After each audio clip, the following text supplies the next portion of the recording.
Hello everyone, it's Chef Stas from Ask Chef channel. I keep on cooking recipes with quince, one of my favorite fruits. And today we're making quince crumble with 3 fruits, quince, pears and tangerines or mandarins, real winter flavors. I'm sure that the great aroma of the dessert will carry you away, so let's start cooking. At the beginning, let's wash the quinces, cut it in half, then into quarters. Remove the cores and cut the slices in half again. We take half a lemon and pour juice on the quince. Peel 5 small pears cut in half. Remove seeds and pour over the juice of the second half of the lemon.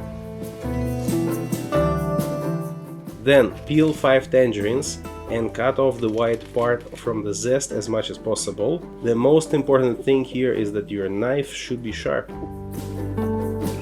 Squeeze out the juice from the tangerines. We need to get around 200 milliliters. You can put the pears in a baking dish.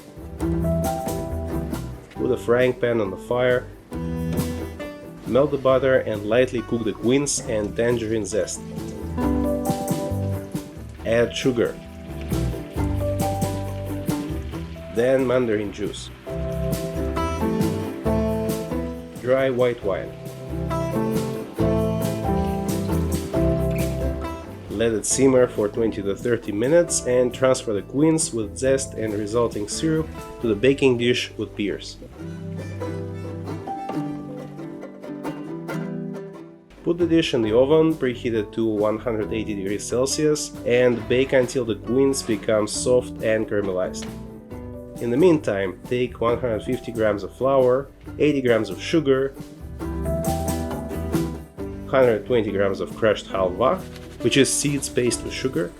Stir well. Cut into cubes and mix the dough until the consistency of the wet sand.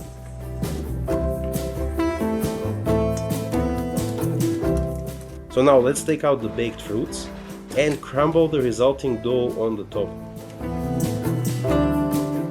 Put back in the oven until the dough is baked around 10 to 20 minutes. The quince crumble is ready. It can be served with sour cream or yogurt. It is better to wait until the cake has cooled down and absorbed some of the juice, if you can resist its alluring aroma, of course. I couldn't. I hope you enjoyed this autumn dessert. Don't forget to like the video. Until next time, bye bye.